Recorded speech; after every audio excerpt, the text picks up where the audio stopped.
Le comentábamos que en el juzgado de Villanueva continúa la audiencia de primera declaración en el caso de fraude, de corrupción que se ha dado a conocer en los últimos días sobre el lago de Amatitlán. A continuación les dejamos aquí en TN23 la información y las imágenes de lo que está sucediendo en estos momentos. El artículo 272 del Código Penal vigente, procesal penal vigente, le solicito con todo respeto la falta de mérito a favor de Marilyn Anabela Sosa Azurdia, así como el cese de toda medida coercitiva que hasta este momento se encuentran vigentes. Y tomando en cuenta, señor juez, que la falta de mérito no cierra irrevocablemente el proceso,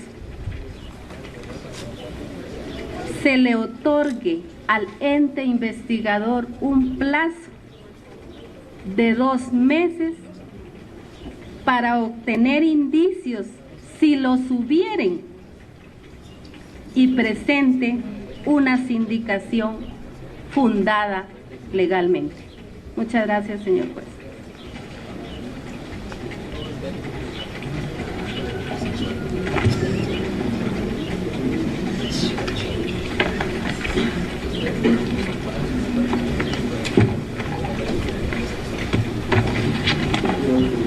Pase adelante, por favor.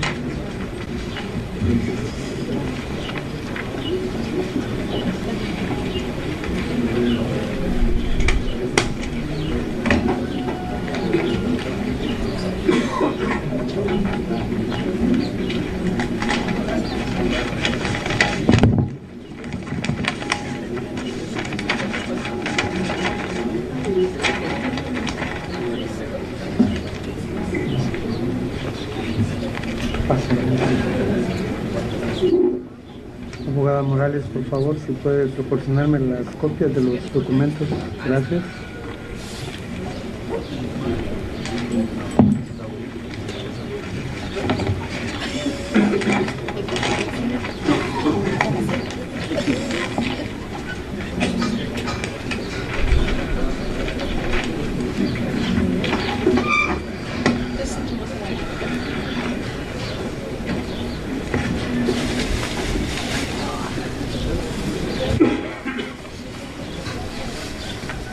Se le confiere la palabra al abogado defensor Fernando David Guerra Ruiz del sindicato, o el abogado defensor del sindicato Jorge Mario de Jesús Cajas Córdoba. Gracias, señor juez. Buenos días, señor juez, demás sujetos procesales. En el uso de la palabra, no me queda más que señalar que hago propios algunos argumentos ya vertidos por los abogados que me antecedieron, que son muy certeros, que parten de lo que estamos viviendo hoy en cuanto a la función del Ministerio Público constitucionalmente amparada a investigar. Sin embargo, estamos presenciando una tergiversación de hechos. Lo que estamos presenciando es una apreciación muy subjetiva de situaciones que sucedieron, que ocasionaron que todos estemos presentes hoy. ¿Por qué digo que es demasiado subjetiva? Porque, tal como ya lo mencionaron, el artículo 82 del Código Procesal Penal tiene requisitos específicos, los cuales no se han cumplido en ningún momento de la audiencia, de las audiencias en las que hemos estado presentes. Circunstancias de tiempo, modo, lugar y forma no han sido técnicamente explicadas, mucho menos delimitadas para cada uno de los sindicados. Y esto es el objeto del artículo 82, pero yo voy más allá. ¿Cuál es el espíritu del artículo 82? Obviamente es determinar si se liga a proceso a una persona, pero es porque nacen ciertas garantías para esa persona. Procesalmente hablando, esta persona ahora tiene derecho de generar prueba. ¿Y cuál es el objeto? Desvirtuar la argumentación del Ministerio Público. Pero dicha defensa se hace imposible cuando la argumentación es subjetiva. Ellos sienten que hay una estructura criminal. ¿Cómo pruebo su sentir? Yo no tengo que probar mi inocencia. ninguno de los aquí presentes tienen que probar su inocencia. Ellos tienen que traer elementos objetivos, tangibles, que prueben dicha asociación. Y contra eso uno genera prueba. Pero si no traen nada, más que una hipótesis, ellos creen que hay asociación porque creen que el producto no sirve, la defensa se hace imposible. Y es aquí donde aplica el filtro del artículo 82. No se puede abrir a proceso.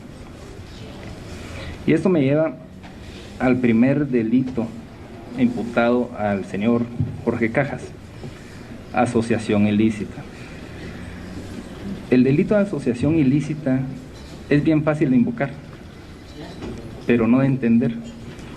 Hay asociación, miro 3 personas, creo que hay delito, asociación. No funciona así, señor juez. El señor fiscal que no está presente, ayer mencionó una característica del delito de asociación ilícita, que es la autonomía. Esta autonomía no implica que la pueda invocar por el mismo hecho. Bueno, creo que hay un hecho delictivo, entonces hay fraude y asociación ilícita porque el delito es autónomo.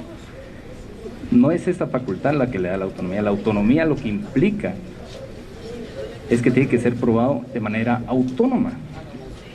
¿Por qué? Porque el delito de asociación no es solo que hayan 3 personas y que se produzca un delito. Ahí hay pluralidad de sujetos para un delito. Eso no es asociación. Porque el día de hoy, si todos los abogados de la defensa encontramos a alguien robando un carro y lo linchamos, no nos podrían acusar de asociación ilícita, porque nunca nos reunimos previamente. Pero si hay pluralidad de sujetos, sí hay un delito. Eso no es asociación. La asociación se perfecciona cuando pluralidad de sujetos se reúnen previamente a planear varios delitos, no uno. Si aquí todos decimos, hoy, si encontramos a alguien robando un carro, lo linchamos, no es asociación, señor juez. Aplicaría si todos nos reunimos previamente para acordar una serie de delitos. Bueno, en cada audiencia vamos a ir matando a alguien. Eso es una asociación. En el presente caso, simple y sencillamente lo invocan y fallan a lo que dice la misma jurisprudencia de la Corte de Constitucionalidad, que me permito leer el expediente 4881-2012, que en su parte conducente dice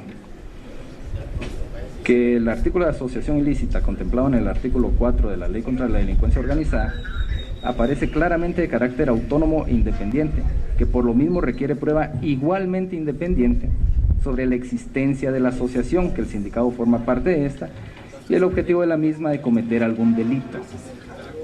¿Por qué? Porque el Ministerio Público en esa situación no incluyó en la acusación ningún hecho relacionado con la planeación de ilícitos. Y es ahí donde se perfecciona el delito de asociación ilícita. De lo contrario, repito, solo es pluralidad de sujetos cometiendo un delito. Por ende, aplicando el filtro de esta etapa, es imposible invocar la asociación con lo que están narrando en su imputación. Me remito a otro elemento que tampoco ha sido elaborado, que es el carácter de permanencia del delito. El carácter de permanencia implica estar desde el primer momento y estar dispuesto a pertenecer a la asociación hasta que se termine. ¿Qué conlleva? Conlleva ese elemento que ya le expliqué, señor juez, que es la reunión previa.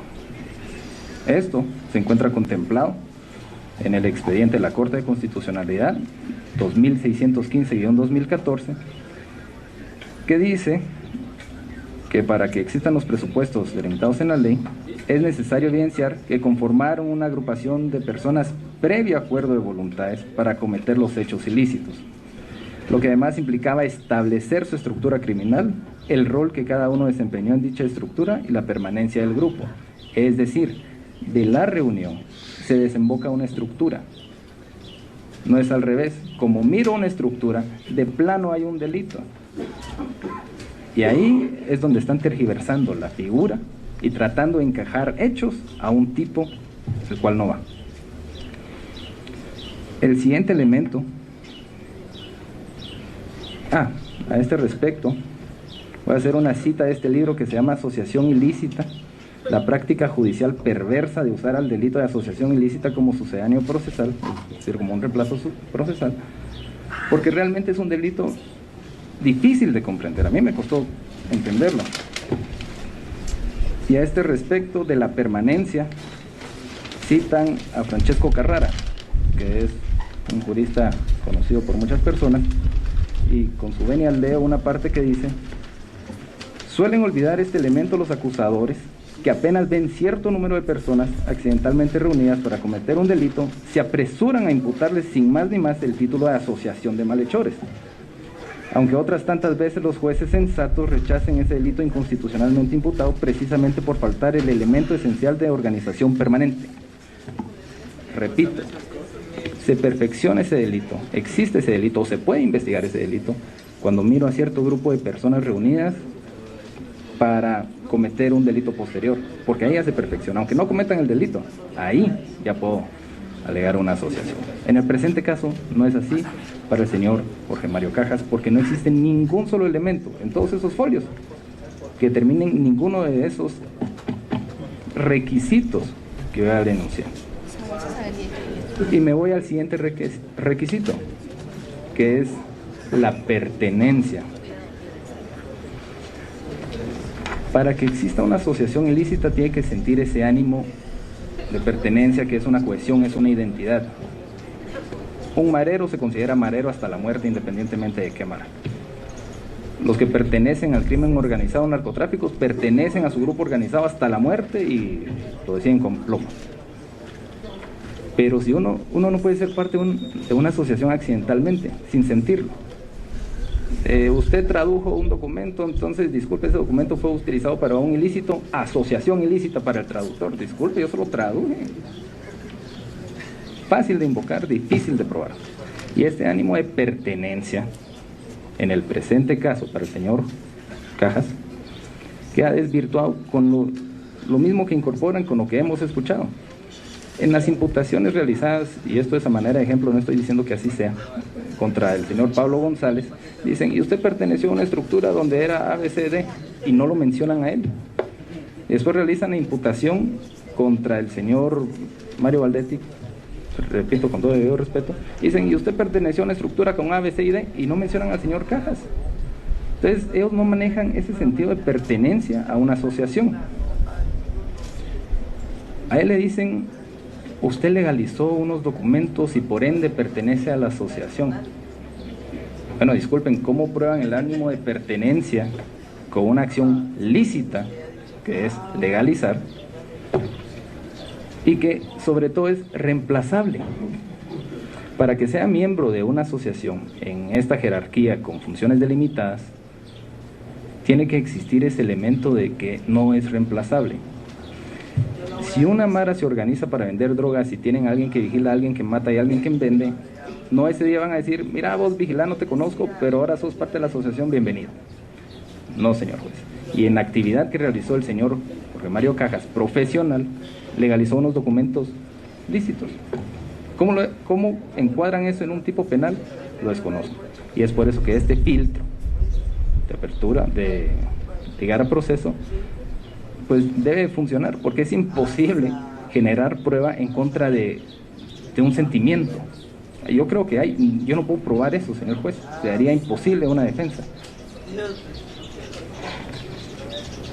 A este respecto, incluso cito lo que dijo el fiscal que no se encuentra presente, el licenciado que no se encuentra presente, que ayer, al momento de explicar la probabilidad de una apertura a juicio en contra del señor Cajas, él mismo indica, porque su participación fue realizando gestión, legalizando.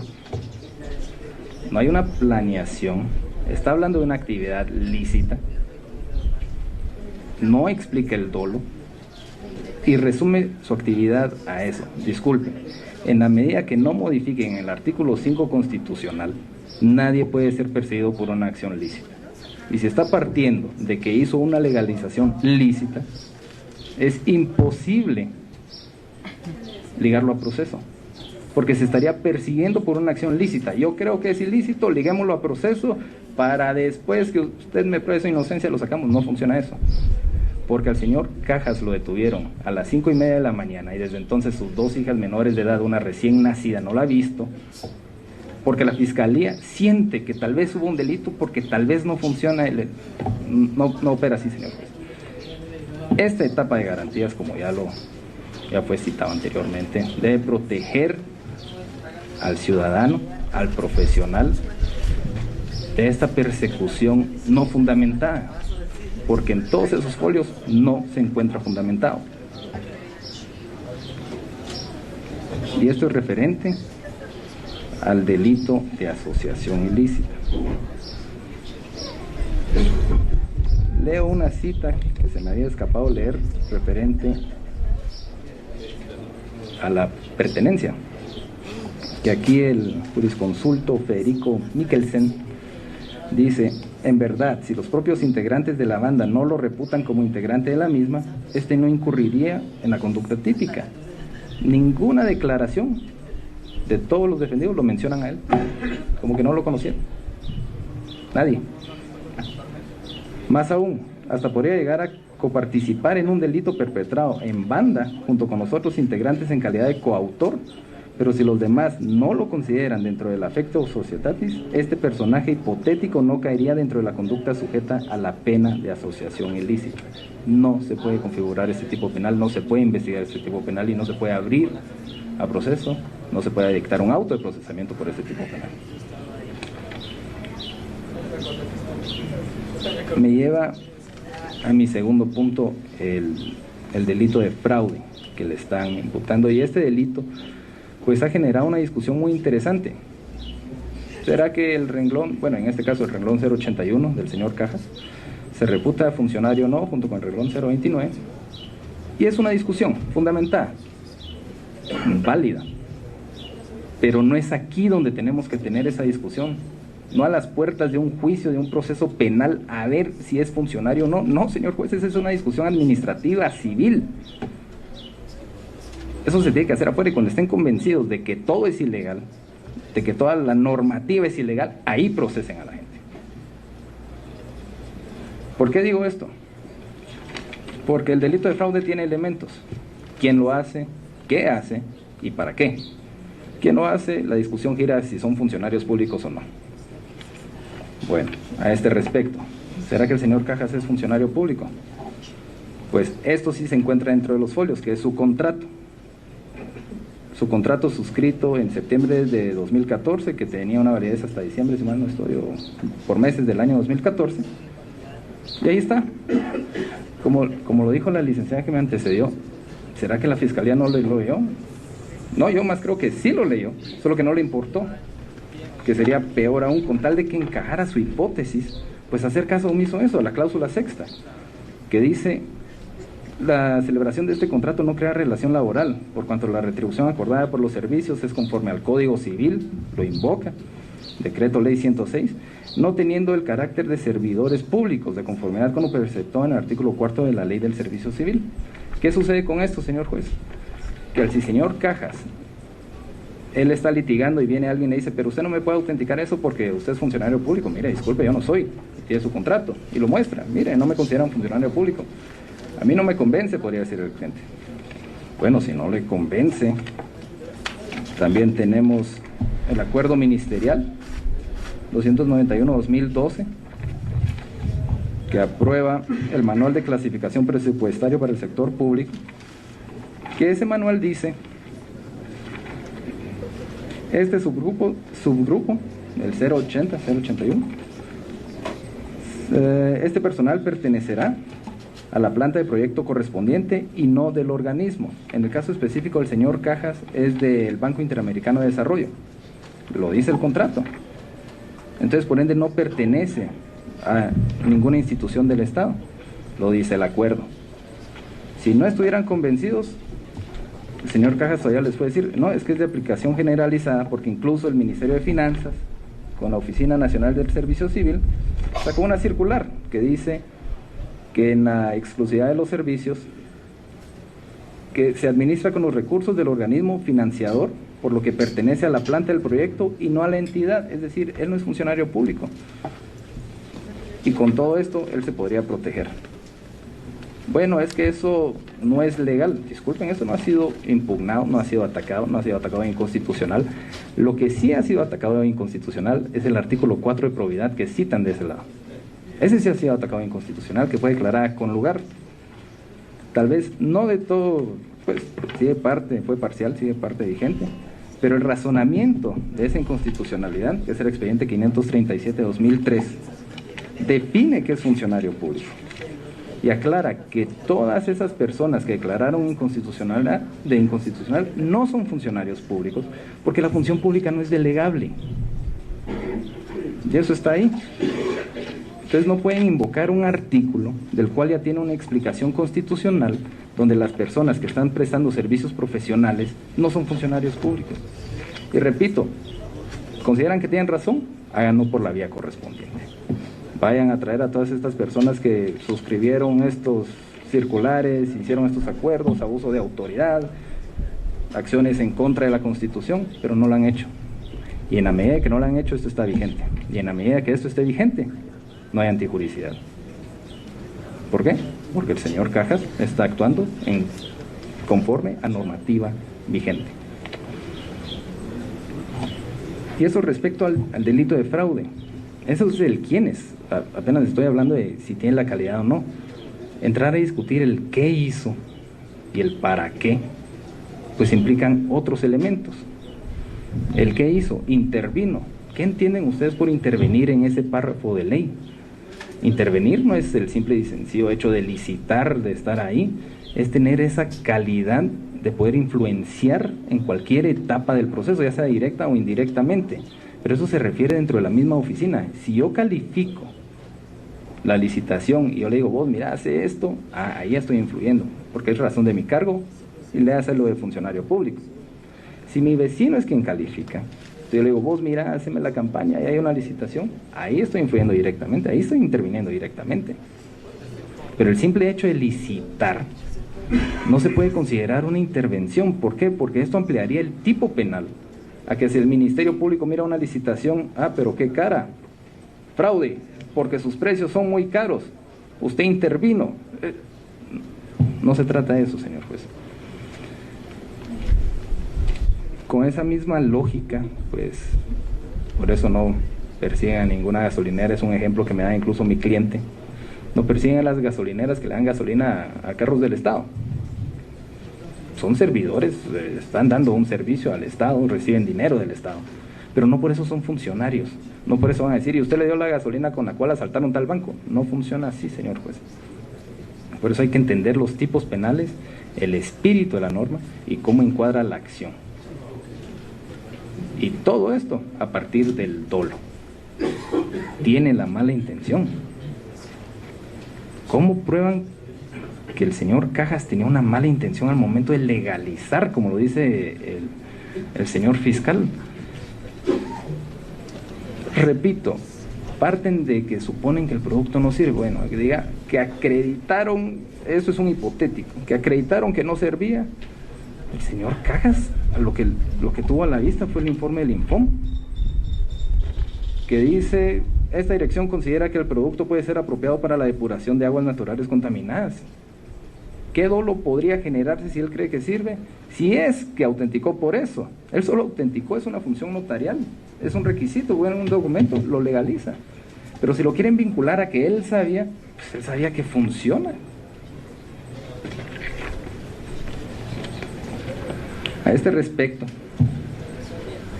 pues repito, aplicando los filtros por los cuales el proceso penal es como es en nuestro sistema acusatorio, no podemos permitir estas actitudes inquisitivas. No podemos permitir la criminalización de hechos lícitos. La Constitución no es sugerencia. La Constitución dice nadie puede ser perseguido por hechos lícitos. Es ilícito que den un elemento objetivo, un elemento cuestionable, algo que alguien pueda discutir en la fase de prueba, no su simple sentir, porque su sentir yo no lo puedo discutir. Me imposibilitaría generar una plataforma de defensa, porque simple y sencillamente ellos creen que hay delito. Mire, sí, pero autenticó. Ah, es que por eso hay delito, porque autenticó. Yo no puedo dejar de probar que autenticó, se autenticó. Lo que me tienen que probar es el dolo, y lo que me tienen que traer para probar eso es un elemento objetivo. En tal virtud, al no existir ninguno de esos elementos objetivos, al no cumplir con los requisitos de ley, al no cumplir con los requisitos doctrinarios, y mucho menos con los requisitos establecidos por la misma Corte de Constitucionalidad en su jurisprudencia, lo que sucede, señor juez, es la falta de mérito de conformidad con el artículo 272 del Código Procesal Penal. Muchas gracias, señor juez.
Esto es lo que está sucediendo en un juzgado de Villanueva. Imágenes y la información en directo por TN23. Hemos llegado ya a las 12 del mediodía con 3 minutos. Audiencia, primera declaración sobre el caso del lago de Amatitlán. Esto es lo más relevante que ha acontecido esta semana en el tema de justicia a nivel nacional, después de la captura de las personas involucradas sobre este cauce de fraude, corrupción, sobre la sustancia que supuestamente iba a sanear el lago de Amatitlán, en donde están involucradas varias personas, 14 personas y la ex vicepresidenta Roxana Valdetti. Seguimos con más.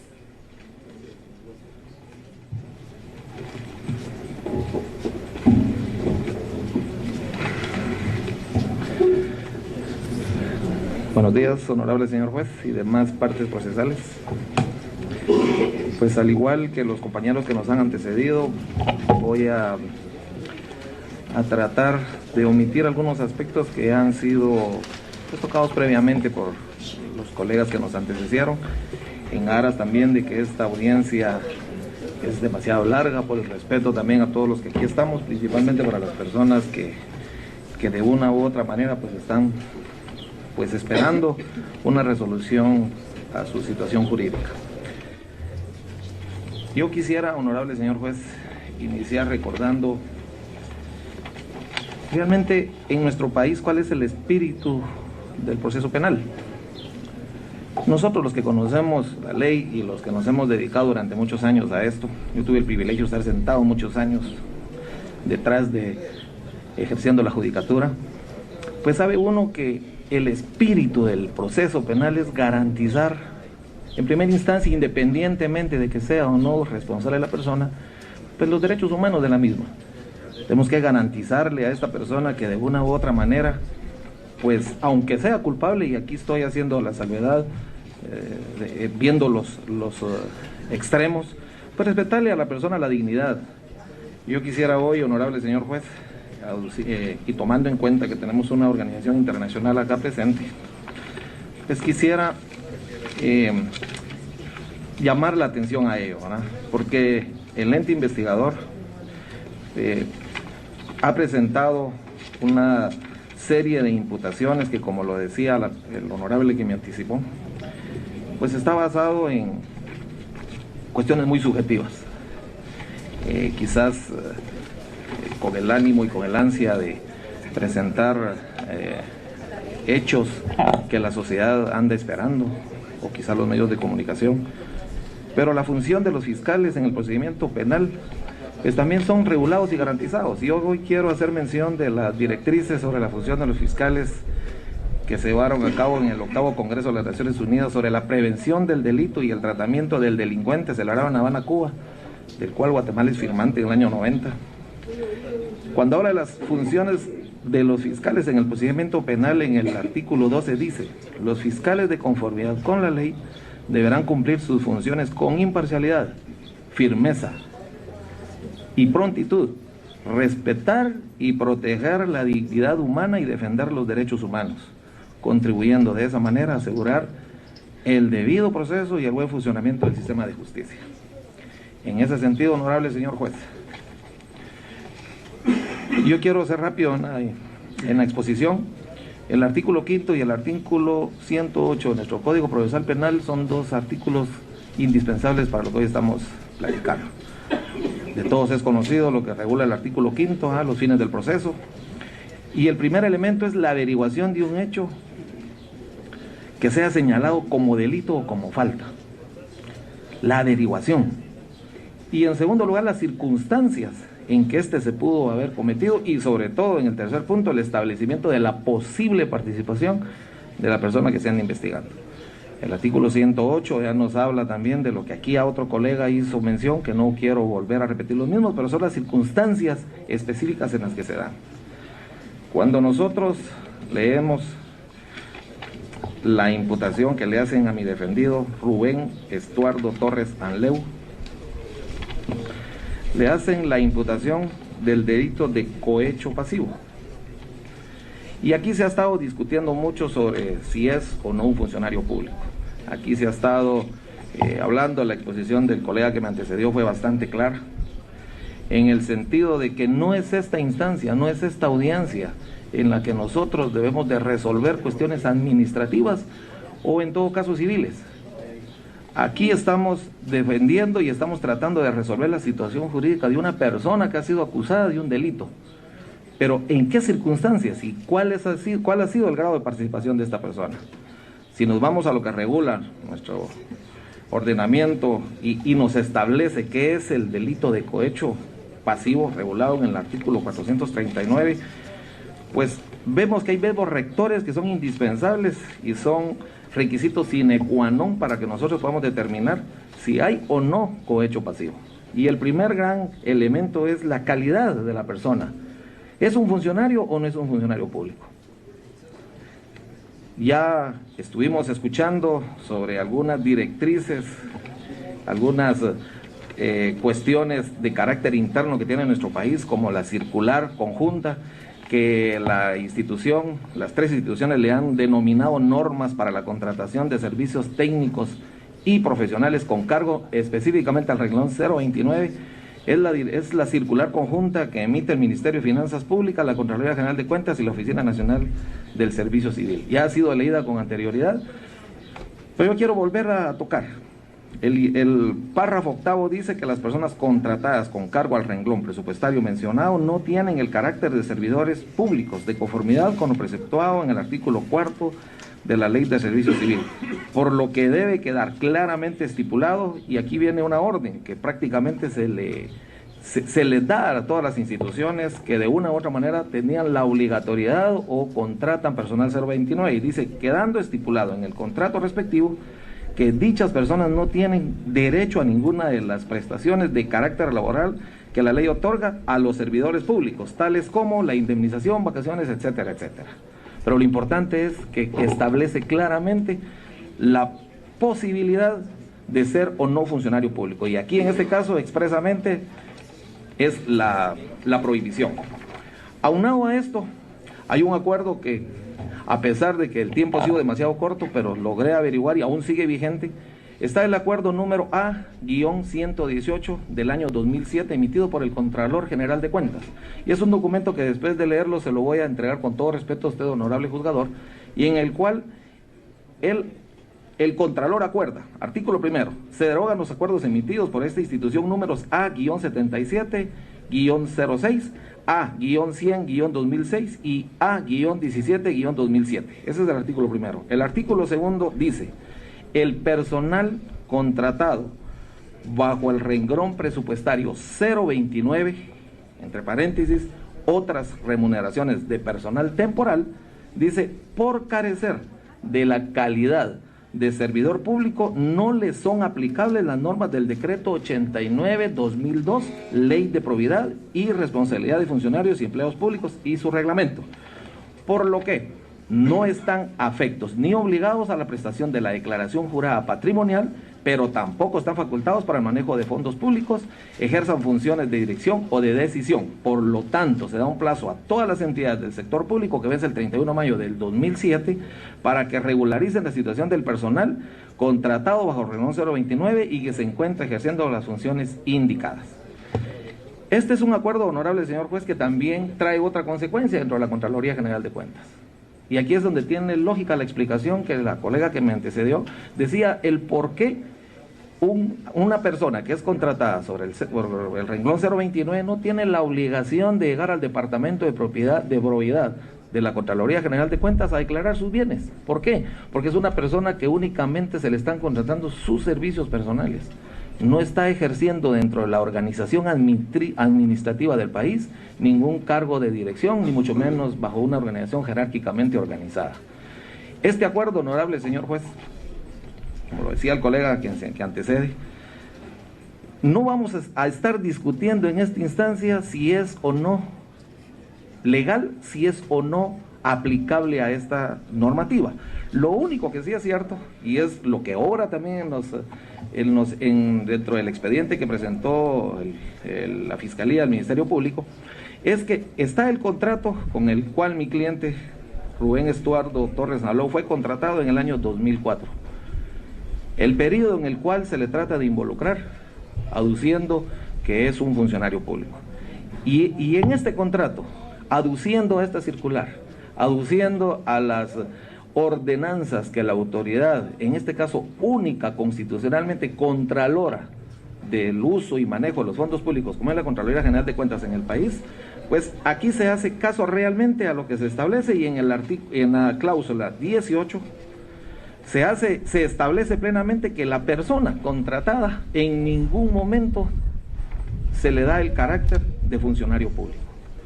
Es una persona que únicamente es contratada para prestar sus servicios. Y voy a leer literalmente lo que dice la cláusula 18ª. Situación del contratista. La celebración de este contrato no crea relación entre las partes, por cuanto la retribución acordada por los servicios no es para ningún puesto, empleo o cargo público. ¿Qué quiere decir esto, honorable señor juez? Que esto es una ley vigente para todas las personas que contrataron. Y como lo decía el colega que me antecedió, este es el respaldo que tienen las personas que aquí estoy escuchando, que no es solo Rubén Estuardo Torres Naló el único ligado por este tipo de suposiciones de delito, porque es una persona que estaba amparada de acuerdo a lo que él fue contratado. Es una relación contractual entre ambas personas. En todo caso, si esta forma de contratación que hoy se está realizando en nuestro país, pues como lo dijo la colega anterior, yo también estoy bastante preocupado entonces, porque en algún momento de mi vida, pues yo también he celebrado contrato 029. Entonces, es preocupante la situación, porque en un momento determinado puede ser criminalizada también mi función. Honorable señor juez, el delito de cohecho activo, entonces, el primer requisito y el único requisito para que se dé es que usted sea funcionario público, perdón por la alusión, que sea uno funcionario público. Si soy funcionario público, que aquí yo dudo totalmente que sea funcionario público, vamos a ver cuáles son los verbos rectores que incluyen este delito. En primer lugar, pues es solicitar o aceptar directa o indirectamente cualquier objeto de valor pecuniario o otro beneficio como favor o dádiva o presente, promesa o ventaja para sí mismo o para otra persona a cambio. Y miren el requisito, a cambio de que el funcionario o empleado público realice u omita cualquier acto en el ejercicio de sus funciones públicas dentro de la institución, ¿verdad? El señor Rubén Estuardo Torres Naló, como lo demuestran los señores del Ministerio Público en los dos contratos que adjuntaron al paquete de elementos que tiene usted ahí presentes, me imagino que estos son los números de folio, del folio 2774 al 2752, van a aparecer los dos contratos, pero son dos contratos que celebró mi defendido con el Ministerio de Ambiente y Recursos Naturales, mas no con AMSA. Él jamás fue servidor de AMSA. Él fue una persona que sus servicios personales fueron contratados para prestárselos a un departamento, ni siquiera a una dirección, a un departamento que pertenecía a uno de los 3 viceministerios que tiene actualmente el Ministerio de Ambiente, que es al Ministerio de Recursos Naturales y Cambio Climático. Yo aquí traigo a bien un organigrama que también se lo quiero aportar para mayor orientación de dónde estaba ubicado mi cliente. Era parte de un departamento. Y dentro de las funciones que él tenía, pues las detalla claramente el Ministerio Público al momento que le hace presentar los posibles elementos que fueron la causa de los delitos que él cometió. Ellos transcriben las funciones a las cuales él fue contratado, y él decía, y dice el Ministerio Público, que él fue contratado para presentar informes sobre el seguimiento a procedimientos y sistemas de control vinculados a descargas de aguas residuales, para opinar acerca del cumplimiento de los compromisos que adquieren las entidades privadas y del sector público ante el Ministerio Público y ante esta temática. Cuando mi defendido, Rubén Estuardo Torres Sanleu, le pregunto yo, ¿cuáles eran en sí las funciones que él realizaba? Y él me dice que él pertenecía a un departamento que se encargaba de coordinar, porque esto es lo que dice el contrato de trabajo realmente. Su función era de coordinar sus funciones con el director de cuencas y programas estratégicos.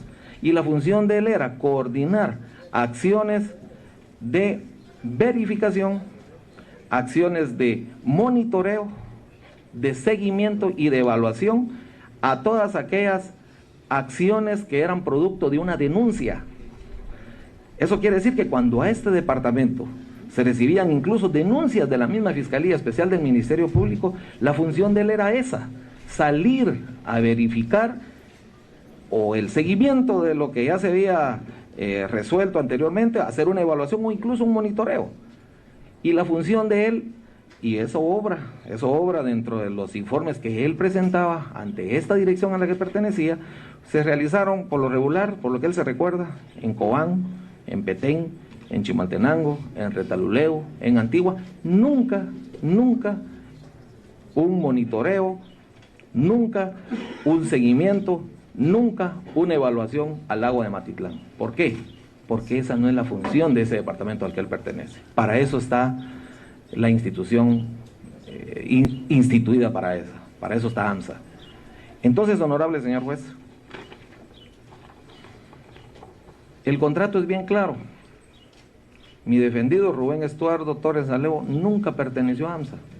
Por lo tanto, y aquí quedó bien establecido con los testimonios de las personas que estuvieron declarando estos días, ya se sabe perfectamente dónde se dio el evento administrativo, quién lo autorizó, quién lo licitó, quiénes fueron parte de las distintas comisiones en el transcurso de todos estos eventos hasta que se llega a firmar el contrato. Y en ningún momento el Ministerio de Medio Ambiente, principalmente el departamento de la Dirección de Cuencas y Programas Estratégicos, que era donde pertenecía Rubén Estuardo Torres Sanleu, perteneció ni participó. Por lo tanto, honorable señor juez, ¿en qué momento él pudo haberse beneficiado? ¿En qué momento él pudo haber incidido? ¿En qué momento él pudo haber tenido participación directa para que los contratos se hubieran celebrado, si él nunca perteneció a esa institución? Esto, honorable señor juez, es demostrable, como lo vuelvo a repetir, con los dos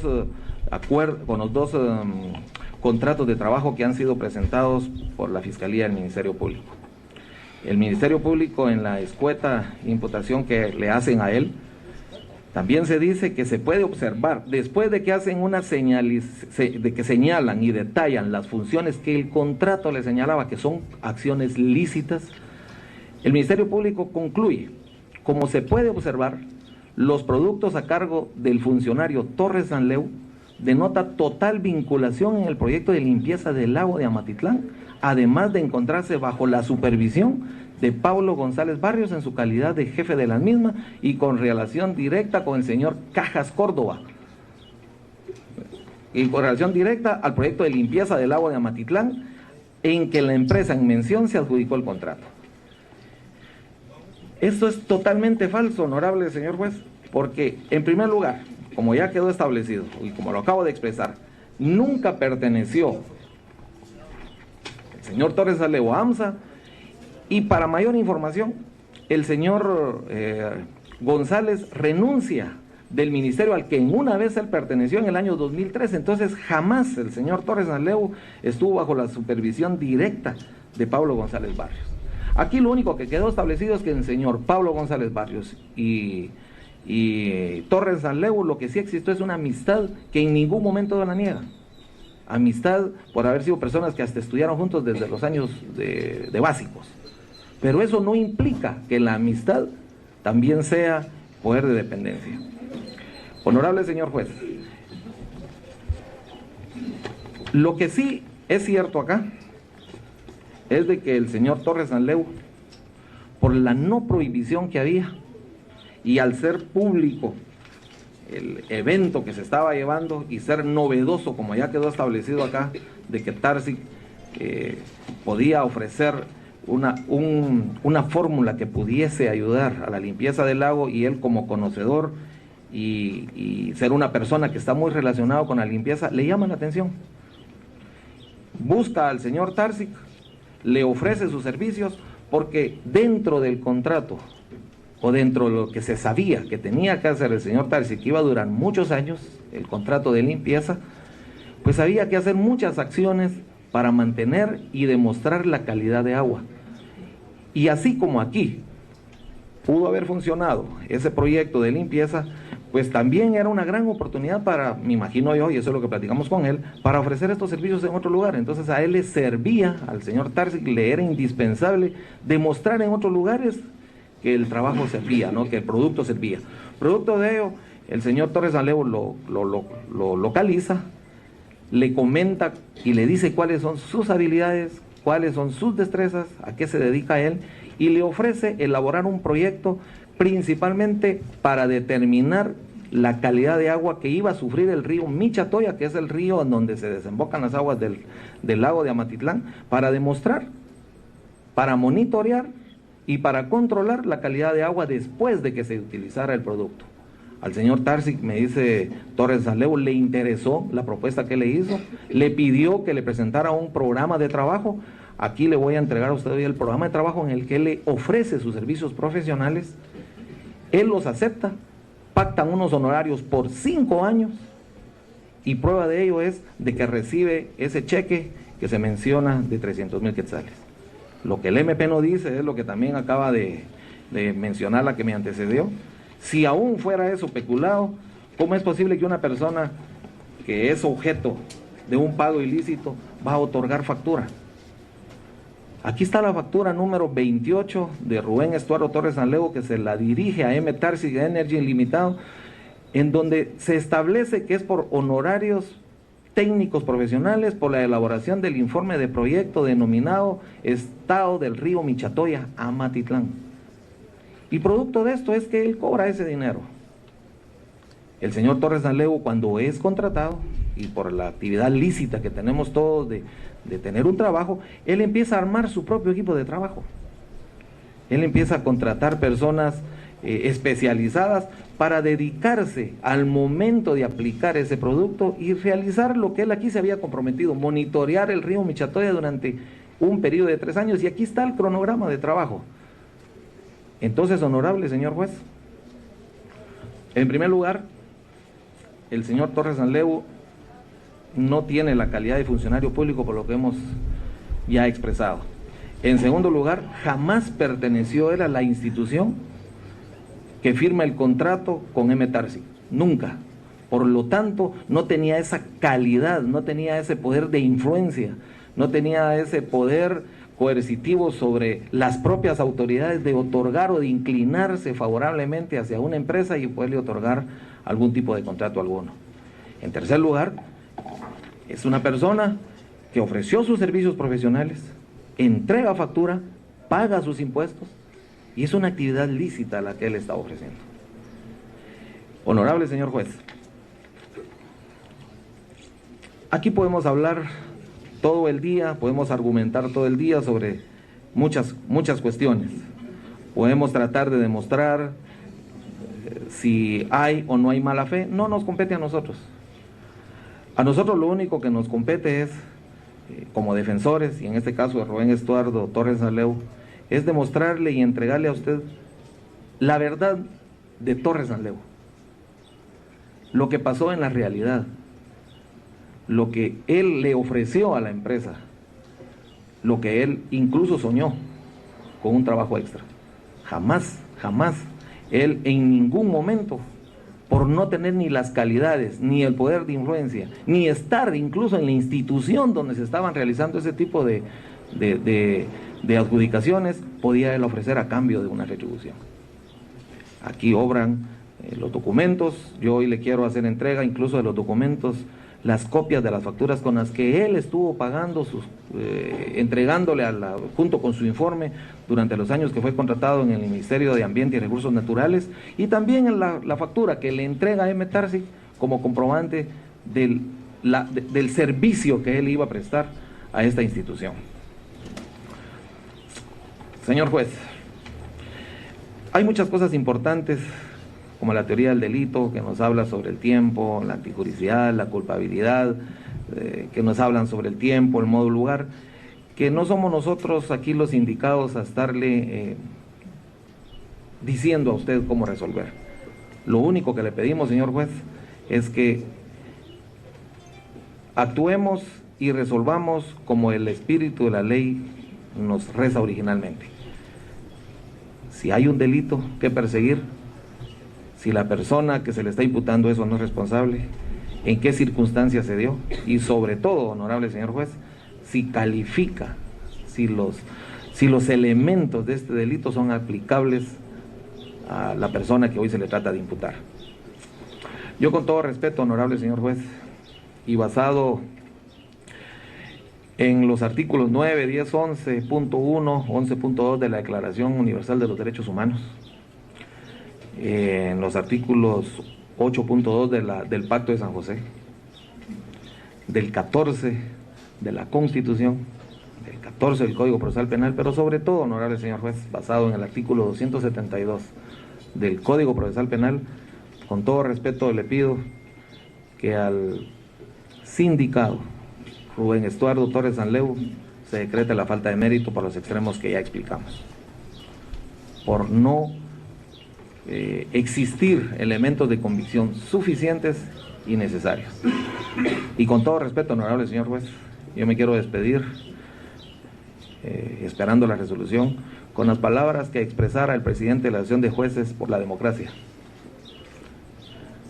el magistrado Carlos González Zorrilla, y él dice: el poder judicial de cada país es único y sirve para todo el Estado, y sus luces y sus sombras se proyectan sobre la libertad y el patrimonio de todos los ciudadanos, cuyos derechos tienen el encargo de ser garantizados. Entonces, honorable señor juez, el daño moral que muchas de las personas que aquí sufrieron ya es irreparable, máximo cuando somos de municipios.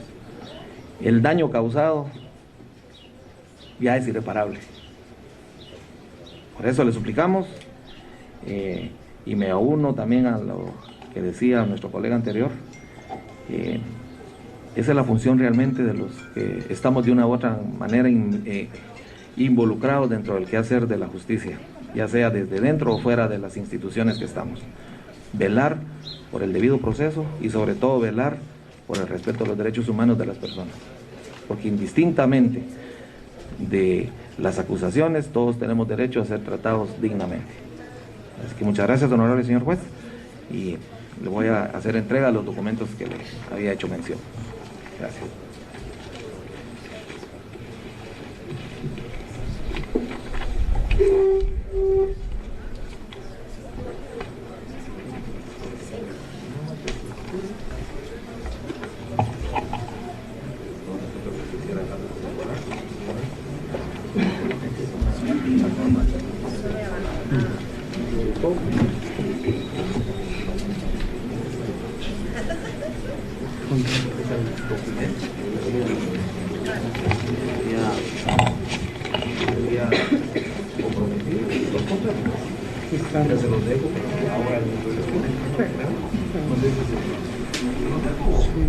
Para no empezar a buscarlo.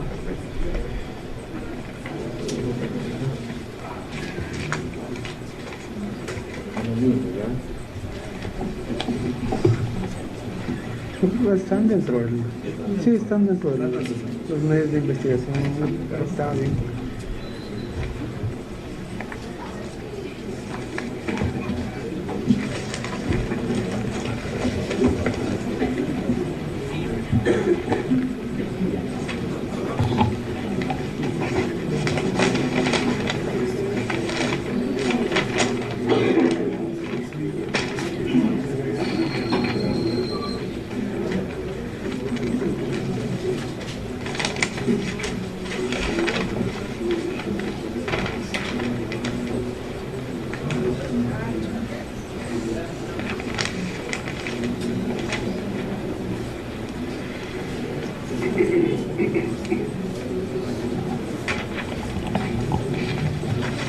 Honorable juez, con todo respeto, le quiero solicitar un receso para poder hacer uso del servicio sanitario, yo creo la mayor parte de personas acá, y de repente pues aprovechar de una vez para ingerir alimentos a efecto de que podamos todos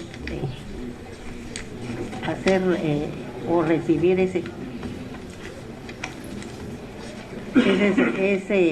derecho, ¿verdad?, de los alimentos.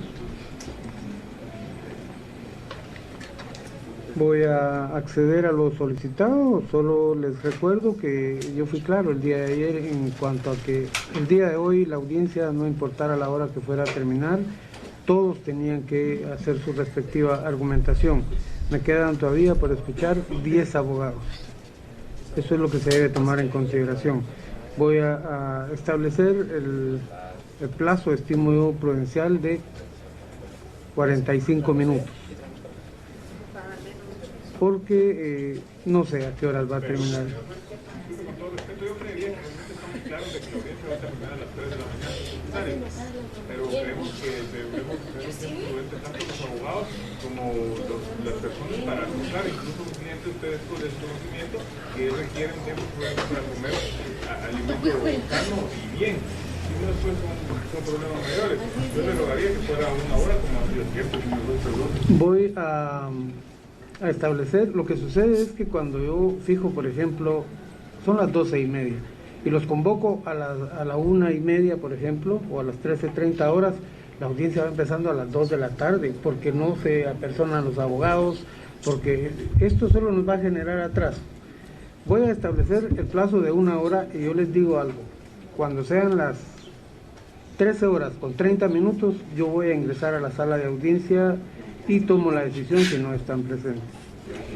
Señor, pues una cosita más, solo que les permita a los sindicados comer aquí dentro de la sala, comprometiéndonos a dejar limpio el espacio, pero es antihigiénico el lugar en donde tienen las carceletas, y por el mal olor y las otras personas que están compartiendo en las carceletas se les ha dificultado. Aunado a eso, la presión de la prensa en que hasta la forma como comen les están grabando principalmente a las damas. Fue un acoso tremendo el día de ayer que les impidió a ellas ingerir alimentos. Entonces, con todo respeto, les solicitaría se les permita comer en la sala y poder cerrar la puerta de efecto de que ellos puedan comer con libertad. Voy a resolver este aspecto. El derecho penal también tiene un lado humano. Esto hay que tomarlo en consideración. Efectivamente, el día de ayer, en horas de la tarde, cuando todo el mundo ya se había retirado, yo me constituí al lugar que se hace referencia. De hecho, he pasado por ahí varias veces y efectivamente se siente un olor fétido, definitivamente. Estimo que que debe garantizarse también el derecho humano a la salud. Voy a acceder en cuanto a que ingieran sus alimentos bajo la estricta responsabilidad de cada uno de los abogados de dejar limpia la sala.